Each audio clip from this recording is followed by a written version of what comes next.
You know, I picked those songs out weeks ago and submit them with my talk title and the summary, the description of my talk. And there's reasons. There's a method to the madness, which I'll get into as I present my message. Good morning, beautiful beings of light. Shining so brightly this morning. Literally, you've got like the sunbeam right there. Oh, it's like angels are singing. Today's message, as we've mentioned before, is titled Illumined with Possibility, the Divine Beckons. And what a beautiful beckoning it is, isn't it? Have you ever felt the divine beckon within your very being, within your heart, within your soul? Sometimes it's a gentle little tap. Sometimes it's not such a gentle little tap. But it is a beckoning, one way or the other. The divine beckons to us. And it is truly up to us to pay attention. It's kind of like the universe is sending us a cosmic text message saying, hey, you up? Because I've got miracles for you. So we're going to begin with a little humor this morning. I understand that the Oscar nominations just recently came out, and the film that had the most award nominations is about vampires. Who knew? So, what is the vampire's favorite method of transportation? The blood vessel, of course. And we're going to get into that. So speaking of blood vessels, oh my gosh, you just never know what you're going to find here.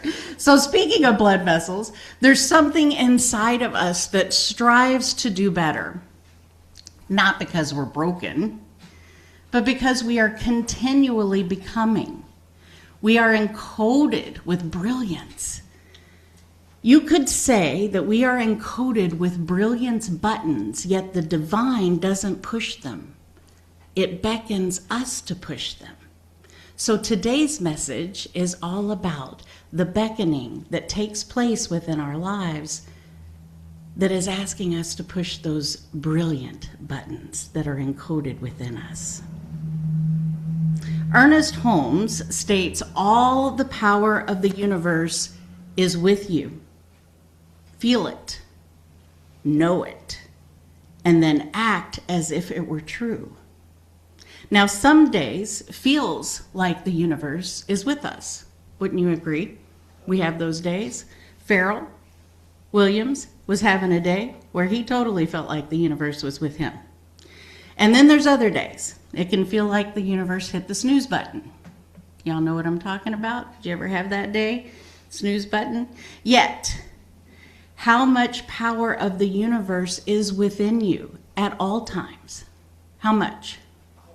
Infinite. All of it. All of it. And it's immeasurable, isn't it? It's infinite, as I heard someone over here say. It's immeasurable. We are wired to strive for better.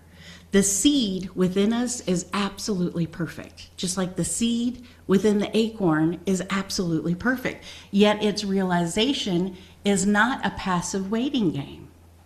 The seed within you is perfect, but it's not a waiting game, and it's not passive. It requires active engagement with the miracle of our own being. Now, Unity's co-founder, Myrtle Fillmore, and for most of you, you probably know that's the street that this beloved church is on, and it's named Myrtle for that reason. Myrtle was amazing. I'm a huge fan of Myrtle. Myrtle emphasized the importance of conscious awareness in managing our lives and our health. She believed that every cell of your body is alive with the light of spirit. And by speaking to your body lovingly, it will respond positively. Fillmore also stated, you are a living expression of the living divine, highlighting the connection between our thoughts and our physical body. She taught that health is the result of right thinking, and that we are here to be radiating centers of love, life, and I want to get this quote right, peace, Y'all thought it was light, didn't you? I wanted to say light, but it's peace. Fillmore's teachings encourage individuals to praise and allow thanksgiving to open the way for more good to come into your life, suggesting that positive thoughts and gratitude can lead to better health and well-being. So Fillmore's approach to managing conscious awareness is rooted in the belief that the power that created you is still with you, and it is always available. She taught that by cooperating with the spirit of restoration, we can manifest the health that belongs to us by divine birthright. Now, she doesn't speak about this stuff just because she thought about it in a dream. She applied it to her own life. And in applying it to her own life, she created what mainstay medical culture would consider miracles of healing. She healed herself by applying this particular way of thinking and approach. Fillmore's legacy continues to inspire, reminding us of the power of our thoughts and the importance of maintaining a positive and loving mindset in our daily lives. So let me share with you some stories that illustrate how consciousness is a force in the universe, a force that beckons to be actively managed to ensure a preferred outcome. Dr. Wadzana Halna, in Shaping the Future 1% of Global Academics, and is an author of 120 scientific papers, posted that research scientists in Israel conducted a remarkable study. A single drop of a participant's blood was placed under a microscope and projected on a screen. What they saw was captivating. Bacteria was slowly moving around, and the macrophages, the cleanup crew of the blood, was just lying dormant. The bacteria were wandering freely, as if on a peaceful morning stroll, and the macrophage, they were fast asleep, completely ignoring their job. And then something unexpected happened. The participant was shown a funny movie, and as their mood lifted, so just imagine Pharaoh singing his happy song here. Did that on purpose. There's a reason for that. So as the mood lifted, the macrophages suddenly woke up on the slide in the drop of blood. And one of them moved over to a nearby bacterium and started devouring it with real enthusiasm. So this wasn't lunchtime for the macrophage, it was science. Our mood directly influences our immune cells, similar to, if you've heard of Dr. Masaru Emoto's findings, that our words and intentions influence the molecular structure of water. That's a whole other talk. We're not going to get into that today. Back to the blood sample. Here's a neat part of that particular study. The blood sample was in a different room as the particular person who was watching the funny movie. Somehow, and we know how, but somehow the change in the participant's emotional state affected the blood at a distance. So when researchers switched to short clips of horror films, the opposite happened. The bacteria became energized, multiplied rapidly, and even started attacking the macrophage, forcing them to retreat. So just as Myrtle taught, the state of our consciousness plays a critical role in maintaining our inner ecosystem. Wouldn't you imagine it plays a pretty critical role in managing our outer ecosystem as well? Since our relatives share our bloodline, our emotional states can influence their immune systems too. Oh my God. Can I hear an amen from the front row? Even across continents. So a watchmaker once shared a story that whenever his left index finger would start twitching, making his delicate work impossible, he'd call his mother thousands of miles away and say, "Mom, you're worrying again. Stop it. I can't work like this." Even mild maternal anxiety was enough to affect his physiology. So the old saying, "It's my life, I'll do what I want," it's outdated. Our mental state impacts not just our health, but the well-being of those that we love. I would go on to say, I believe it also affects the well-being of people we don't even know. This reminds me of Norman Cousins, who famously healed from a terminal illness through laughter. His story, told in his book, Anatomy of an Illness, showed that positive emotions and laughter can activate the body's healing systems. It turns out laughter is the best medicine. It isn't just a saying, it's physiology. If our mind can instantaneously change the behavior of our blood cells in a different room, what does that tell us about our power to heal ourselves, our families, and our world? So let's just take a breath on that one.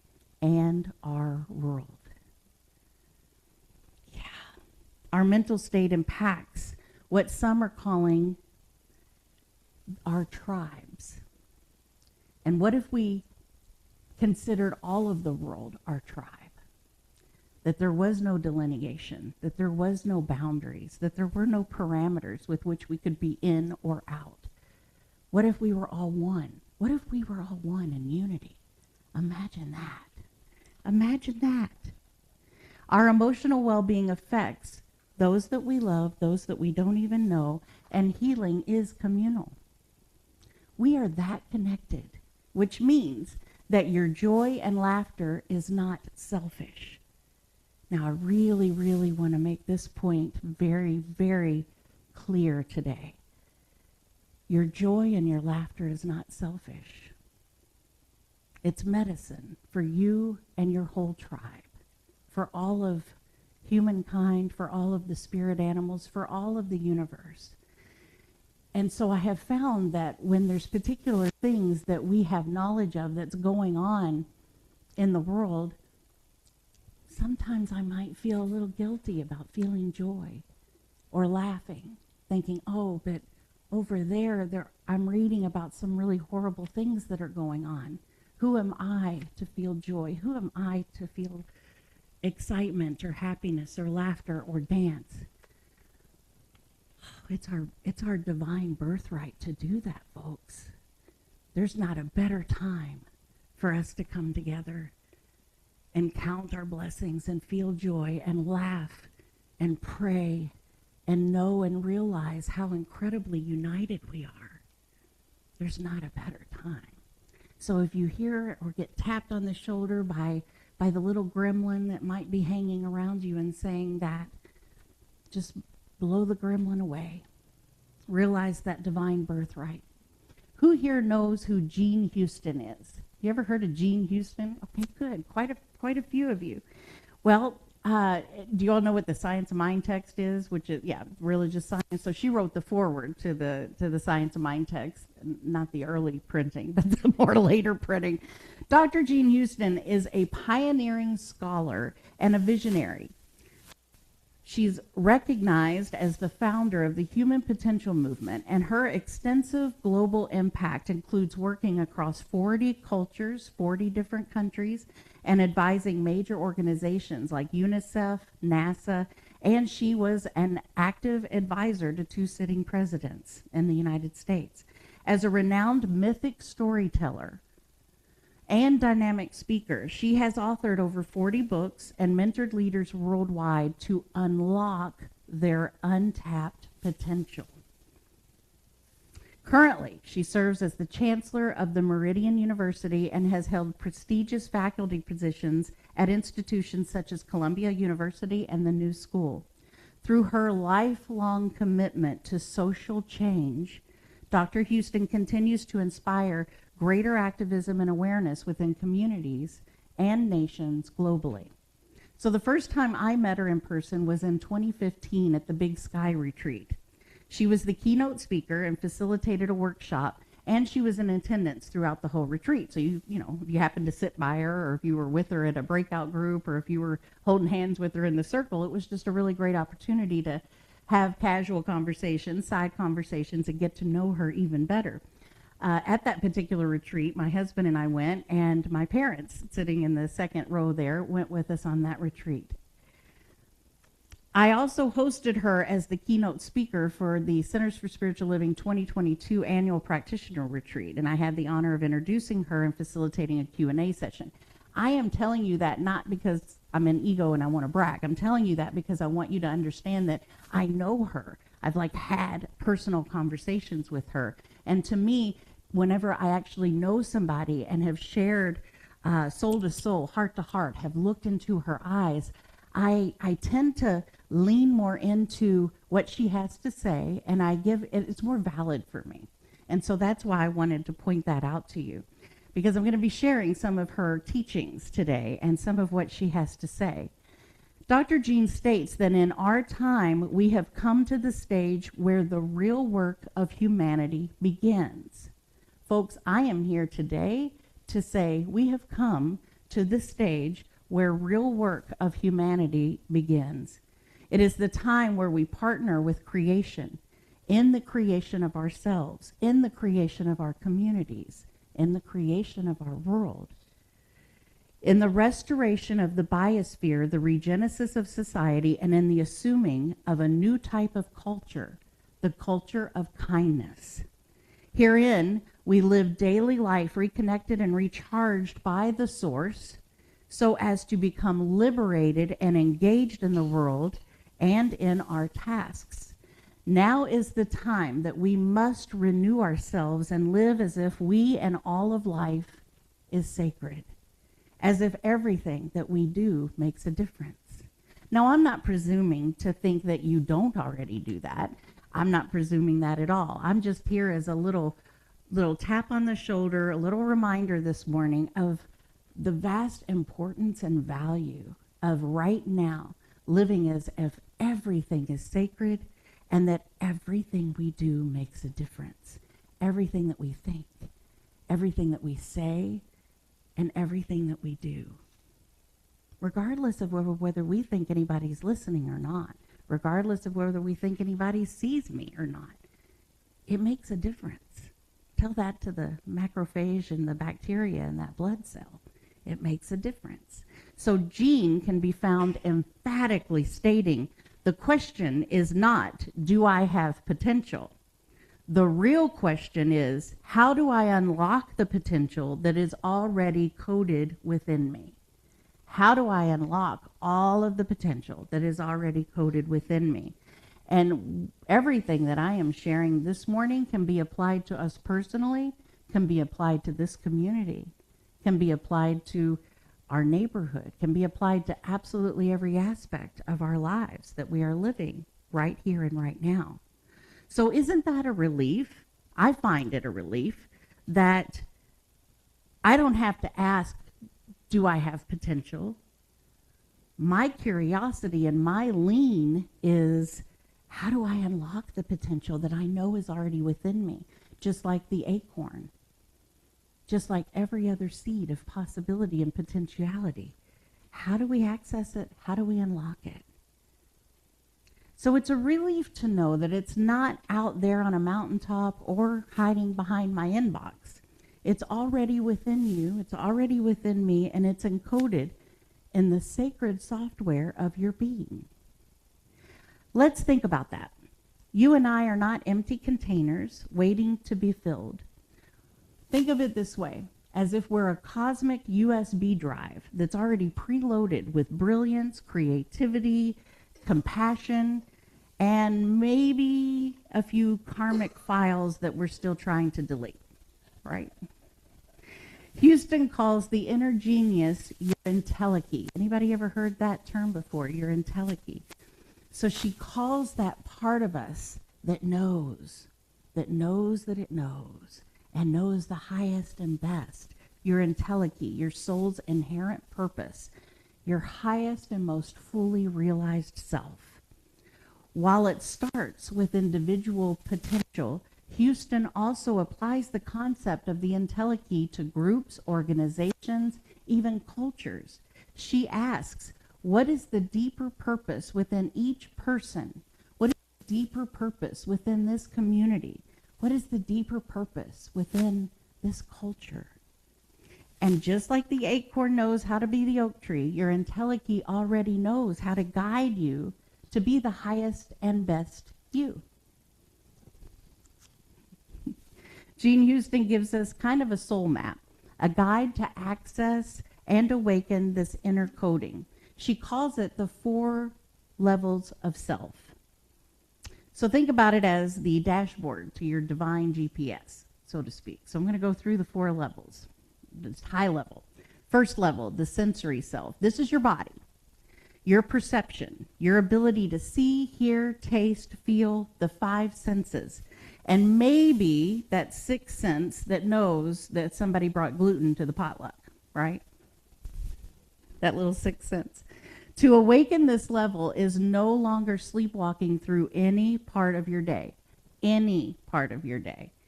Do you ever notice that? Sometimes you have the intention to be fully aware and awake and to be in prayer and meditation mode and I'm going to live this day with full intentionality.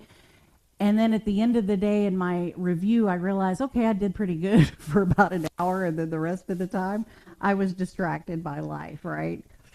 So it's all of the day. It's all of the time in which I am aware.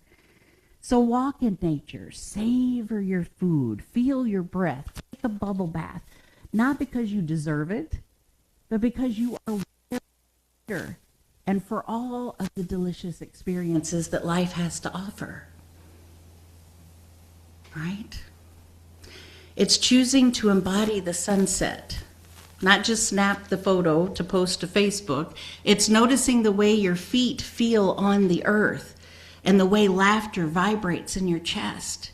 Houston says, open the doors of perception, not just to get information, but to feel all of life in technicolor. We're alive. Why wouldn't we want to just go ahead and feel all of life in technicolor? It's not about getting information, folks. We got plenty of devices that we can lean on to do that. I don't want to lean on this device for that. I don't want to be a storer of information. I want to live life to its fullest extent, and I don't want to miss anything. So I'm going to lean into what Dr. Jean says here. Also, let's be honest. The sensory self also tells you when you need a snack or when you need a nap, and that's sacred too, right? Technicolor comes in all different ways. The second level, the psychological self. This is your story, your memory, your creativity, your inner narrator that sometimes sounds like Morgan Freeman and other times can sound like a really bad Yelp reviewer. You know that inner narrator that you've got going on? So this is the part of you that holds your past and sometimes holds you hostage in it. What's the story you're telling about your life? What's the story you're telling about this community? It is one of is it one of breakdown or is it one of breakthrough? Is it about being stuck or is it about becoming? When I was here in November, I spoke in detail about how we choose to tell river stories or rut stories. So this is just another reminder in Jean's second level of the psychological self about how we have full and complete choice as to whether we're telling river stories or rut stories. Houston encourages us to stop pathologizing. I have practiced this word over and over again and I still can't say it. Say it again. Pathology, but it's pathologizing ourselves. Thank you so much. Stop focusing only on what's broken and begin to re-mythologize our lives on potentiality. Parker Palmer reminds us, no punishment anyone might inflict on them could possibly be worse than the punishment they inflict on themselves by conspiring in their own diminishment. I don't want to conspire in my own diminishment. I don't want you to either, but you're a choice for that. But I don't want to conspire in my own diminishment. You are not a problem to fix. This community is not a problem to fix. You are a hero on a journey. You don't need to ask, what's wrong with me? Ask instead, what wants to be revealed through me? Houston says it's where we reclaim suppressed capacities and clarify purpose. In other words, rewrite the script. We get to rewrite the script. We can rewrite the script as often as we want. as many times as we want. And you're not the sidekick in your script. You're the hero of your own story. The third level is the mythic symbolic self. This is where the archetypes live. The queen, the warrior, the healer, the sage, the teacher. It's where we realize that our lives are not random. They are stories rich with imageries. This level asks, what's the larger story that I'm a part of? You aren't just in a job, you're on a quest.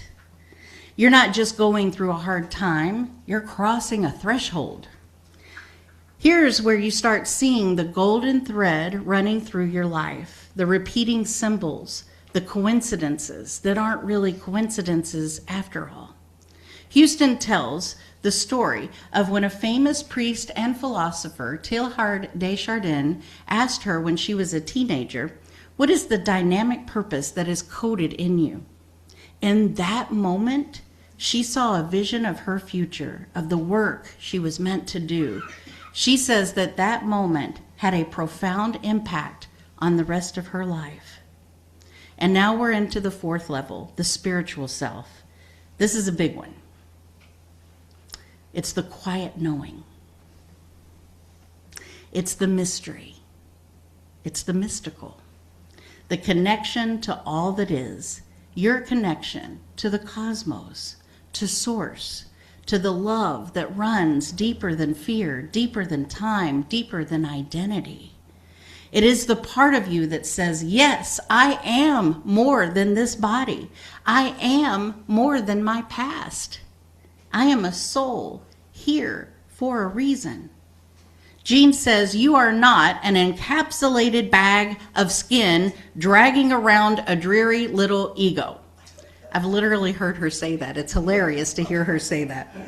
You are an evolutionary wonder, trillion cells singing together in a vast chorale, an organism, an environment, a symbiosis of cell and soul. This is where we find what Houston calls cosmic ascent. Got a cough, sorry. It's the feeling of, yes, this is it. Not because it's easy, but because it's true. Can I have some water, please? It's also what Ernest Holmes was talking about when I mentioned at the beginning, thank you. All of the power of the universe is with you. Feel it, know it, and then act as if it were true. So what if you acted today? Excuse me, I got a major tickle going on here. So what if you acted today like the whole universe has your back? Because it does. Just maybe not in the way that your ego planned. I'm laughing because I can't tell you how many times we've made plans and things have turned out totally different. But I do notice something. It usually, most of the time, comes out way better than I had planned. Houston distinguishes the path of the entelechy from the modern pursuit of celebrity. While celebrity is often about winning and external validation, the journey of the entelechy is an internal heroic journey of self-discovery, honing your spiritual and psychological know-how. Houston calls your entelechy the midwife of your soul. It lures you, not pushes you, into greater becoming. It beckons. Yet to hear that call, we have to get quiet. We have to practice what she calls radical empathy with ourselves and with others. This means listening not for what's wrong. It means listening for that golden thread. So the question isn't, where did I mess up? It's what's trying to be born through me. Every moment becomes a doorway into possibility when we learn and remember to deeply listen. And so, I would like to do a quick little exercise with you. Are you willing? Because I want to, if you haven't already done this in your life, I would like for you to meet your entelechy. And Dr. Jean also calls it the great friend. She mentions that the great friend is a loving, nourishing, and powerful aspect of yourself that affirms your destiny and calls you toward a deeper sense of becoming. So by connecting with this higher self, you can feel it beckoning you into a greater story. So I invite you all to stand, if you feel comfortable standing. And while you're standing, I invite you to have soft eyes, meaning, you're not looking for anything in specific. Just have some soft eyes. And imagine your highest self. Imagine your highest self, your entelechy, is facing you right now. And your highest self facing you right now is radiating love and wisdom.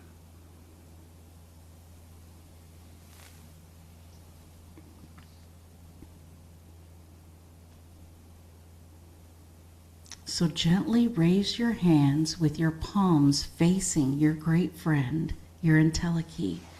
Imagine its hands are also raised, touching your palms. Now receive waves of love, wisdom, compassion, and strength from this being, allowing yourself to feel nourished and affirmed.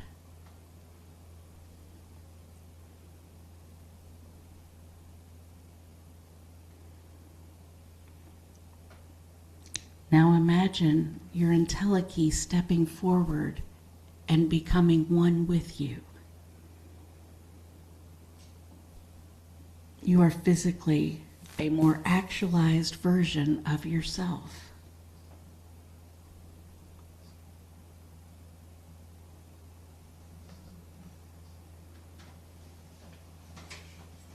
Now I invite you to open your eyes, and you may take your seat, just continuing to receive this revitalizing energy.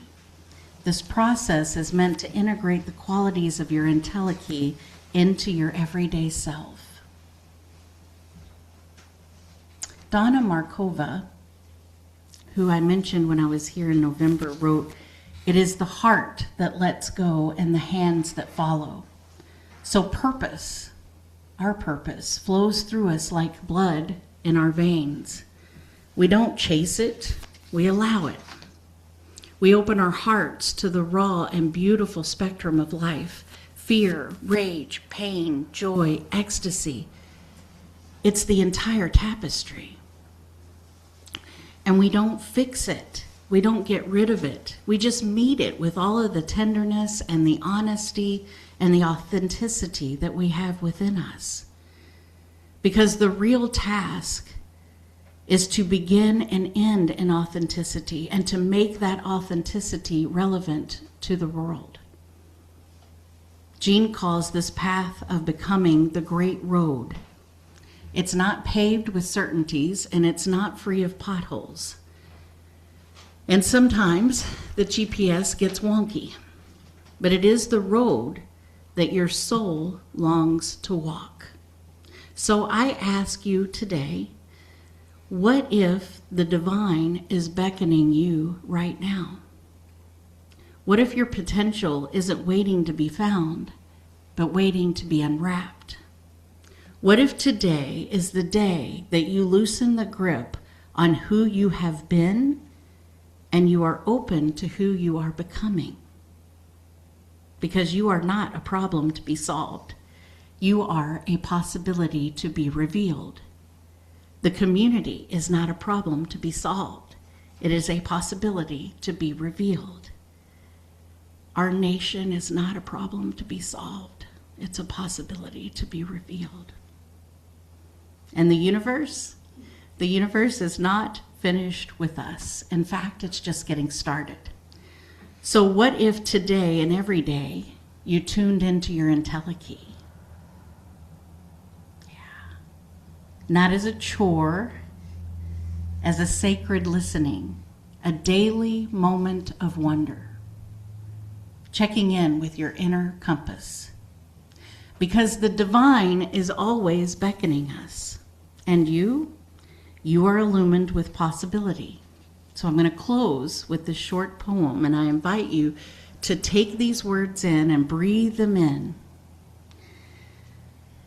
May you walk fully through your days with enough presence to hear the whisper of your own soul. May you forgive yourself again and again until forgiveness becomes your first language. May life become a temple not of perfection, but of peace, a place where each moment is met fully with tenderness, with curiosity, with breath. And when the world feels too loud and too fast, may you remember the way home is always with you. Not a place, not a role, not a way. It's a steady light that you carry in your chest. May you walk today with wonder. May your laughter awaken your cells. May your story reveal its golden thread. And may your heart open wide, and may your hands follow.